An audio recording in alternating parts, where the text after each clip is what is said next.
जी, अस्सलाम वालेकुम। आपके सामने आपका ये जो एग्ज़ाम्पल आपको मैं बता रहा हूँ कि आपने काम किस तरीके से करना है। पहले हम ये चीज़ समझ चुके हैं, सेल्स को मर्ज करना, ये तरीके से आप कलर भी करेंगे फ़लाँ, जिस तरह आपको मैंने एग्ज़ाम्पल भेजा हुआ है। पहले आप अगर दोबारा उन वीडियोस को देखें जो हम जो ड्यूरिंग दी स्टडी कर रहे थे, जब हम रीडिंग कर रहे थे चैप्टर की, तो उस वक़्त जो आपने अटेंड किए थे लेसन्स, उसमें हम फार्मूला डिस्कस कर चुके हैं। फार्मूला किस तरीके से आपको बताया था, इक्वल टू लाजमी लिखना होता है। अब यहाँ पे खुरम इबाद ने जो काम किया हुआ था, मार्क्स इज़ इक्वल टू जो भी मार्क्स थे वो एक ही उसमें लिखे हुए, तो ये कोई काम नहीं है जो आपने भेजा है। आप एक ही सेल में मार्क्स भी लिख रहे हो, इज इक्वल टू भी वहीं पे आ रहा है, तो ये नहीं होता। एक्सेल में जो काम किया जाता है, आपने सब्जेक्ट की यहाँ पे जैसा कि आपने वैल्यू दी है, सब्जेक्ट लिखा है और उस टाइटल के नीचे आपका आ गया मैथ्स है, फिर कंप्यूटर, जो भी आपके सब्जेक्ट्स होंगे, आखिर में आपने लिख दिया टोटल,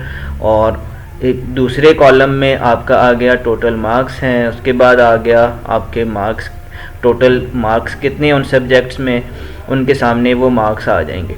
और इसके बाद ऑब्टेन मार्क्स का कॉलम आ गया। ऑब्टेन मार्क्स में आप देख सकते हो कि उसको आप ये कलर फॉर्मेटिंग आपकी अपनी मर्ज़ी है, जो भी आप करें। तो इसके बाद आप जो ऑब्टेन मार्क्स हैं वो लिखेंगे। ऑब्टेन मार्क्स का भी टोटल यहाँ पे आएगा, ये वाला टोटल मार्क्स हैं, सब्जेक्ट जितने भी होंगे आपके उनके टोटल मार्क्स, और ये वाले आपके टोटल ऑब्टेन मार्क्स यहाँ पे आएंगे। अब ये किस तरह से आएंगे, ये खुद आपने प्लस नहीं करने, ऑटोमेटिक आपने किस तरीके से करना है इसको कि एक दफ़ा आप करें और बाद में जो भी वैल्यूज़ चेंज करें तो वो हो जाएं। तो वो कैसे होंगी, सम आप लिखेंगे, इज़ इक्वल टू लाजमी होता है जहाँ पे आप वैल्यूज़ को कैलकुलेट करते हैं। इज़ इक्वल टू आएगा सबसे पहले उस सेल में, ये हमने कहाँ पे वैल्यू करनी है, इस सेल को डबल क्लिक करेंगे, यहाँ पे आपने इज़ इक्वल टू लिखा, फिर सम लिखेंगे। सम अगर आप सारों को टोटल करना चाहते हैं, जैसा कि आपकी बुक में ये फार्मूला है, हम इसलिए इसको यूज़ कर रहे हैं। C3 आपका कॉलम है, और उसमें जो फर्स्ट सेल है वो कौन सा है, ये वाला है आपका 3, और तो C3 हमने इसलिए लिखा। C4 और C5, तो ये 3 सेल्स हैं जिनमें वैल्यूज़ जितनी भी हैं वो आपने प्लस करनी है, तो इसलिए मैंने इसको रेंज लिख दी। C3 से लेकर कहाँ तक है, ये आपका C3 से लेकर C5 तक जितनी वैल्यूज़ हैं उनको प्लस करना है। इसी तरह यहाँ पे B3 से लेकर B5 तक जितनी वैल्यूज़ थी उनको प्लस करना है। तो आप अपने सब्जेक्ट्स जितने आपके होंगे उस तरीके से आपने उतने आपको रेंज वो बतानी है। अकॉर्डिंगली जो भी आपका कॉलम होगा, कॉलम नेम भी वहाँ पे वो आएगा, और सेल नंबर अकॉर्डिंगली आ जाएगा जो आपका शीट के मुताबिक आता है। इसके बाद ये तो आपने सम का फार्मूला किया, परसेंटेज यहाँ पे फाइंड की हुई है। तो परसेंटेज आप, इसको मैं आपको दिखाता हूँ परसेंटेज कैसे, आप मैथमेटिक्स में परसेंटेज कैसे फाइंड करते हो। फॉर एग्जांपल टोटल मार्क्स हैं आपके कितने हैं, तो आपने जो ऑब्टेंड किया होता है, ऑब्टेंड डिवाइडेड बाय टोटल और मल्टीप्लाई 100, ये आपकी परसेंटेज का फार्मूला होता है। मैथमेटिक्स में आप पढ़ चुके हैं, टोटल मार्क्स पे डिवाइड करते हैं अपने ऑब्टेंड मार्क्स को और मल्टीप्लाई कर देते हैं 100 पे, तो 100 के साथ मल्टीप्लाई करते हैं। ऑब्टेंड मार्क्स, दोबारा से बता रहा हूँ, obtained marks divided by total marks multiply 100।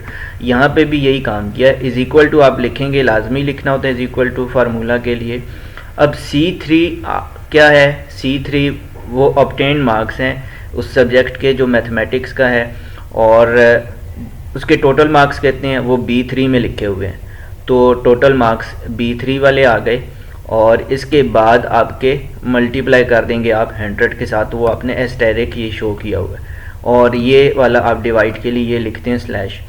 तो ये आपका इज़ इक्वल टू C3 में ऑब्टेंड मार्क्स पड़े थे डिवाइडेड बाय टोटल मार्क्स जो कि B3 में पड़े हुए हैं मल्टीप्लाई 100, तो ये आपने लिखा। अब जो भी यहाँ पे वैल्यू चेंज करेंगे उसके मुताबिक ये खुद ब खुद ये होती जाएगी।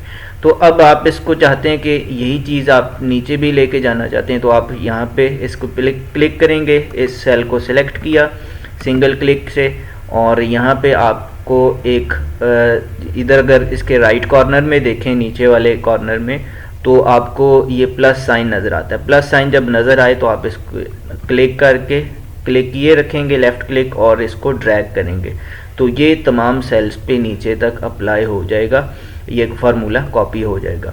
दूसरा तरीका ये है कि आप ख़ुद से यहाँ पे इसमें इंडिविजुअली हर सेल में फिर एंटर करें, तो ये आपने इस तरीके से फार्मूला जो है वो करना है। और ये आपकी परसेंटेज यहाँ पे फाइंड की हुई है। तो ये आपका टास्क था। अब फर्दर इसमें मैं कुछ भी आपको नहीं बताऊंगा, आपकी लर्निंग नहीं है। अगर मैं ही सारा चीज़ें आपको बता रहा हूँ, करके बता रहा हूँ, तो फिर क्या फ़ायदा इस टास्क का। ये हम पहले आपको बता चुके हैं। तो अब आपको दोबारा से कुछ नहीं पूछना, ख़ुद से आप ट्राई करें। मदीहा गुल आपकी फ़ेलो हैं, उन्होंने कर लिया है और भेज भी दिया है। अस्सलाम वालेकुम।